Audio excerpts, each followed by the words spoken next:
بسم الله الرحمن الرحيم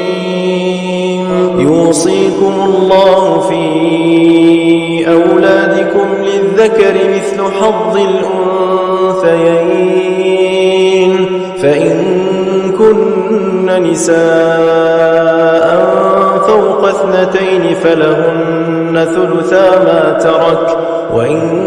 كانت واحدة فلها النصف ولأبويه لكل واحد منهما السدس مما ترك إن كان له ولد فإن لم يكن له ولد وورثه أبواه فلأمه الثلث فإن كان له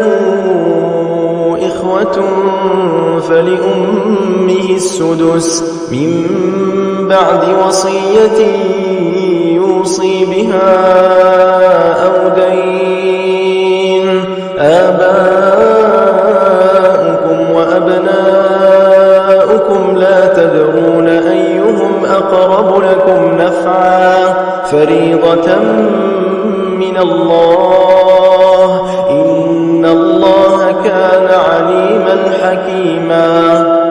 ولكم نصف ما ترك أزواجكم إن لم يكن لهن ولد فإن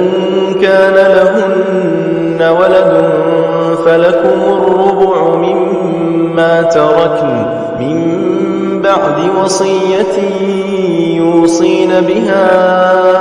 أو دين ولهن الربع مما تركتم إن لم يكن لكم ولد فإن كان لكم ولد فلهن الثمن مما تركتم من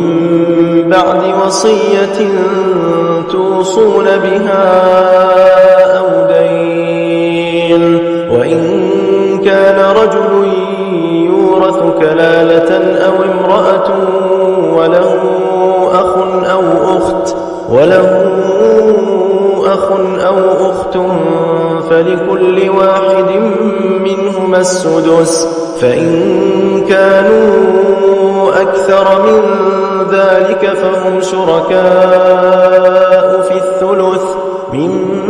بعد وصية يوصى بها أو دين غير مضار وصية من الله والله عليم حليم تلك حدود الله ومن يطع الله ورسوله يدخله جنات تجري من تحتها الأنهار خالدين فيها وذلك الفوز العظيم ومن يعص الله ورسوله ويتعد حدوده يدخله نارا خالدا فيها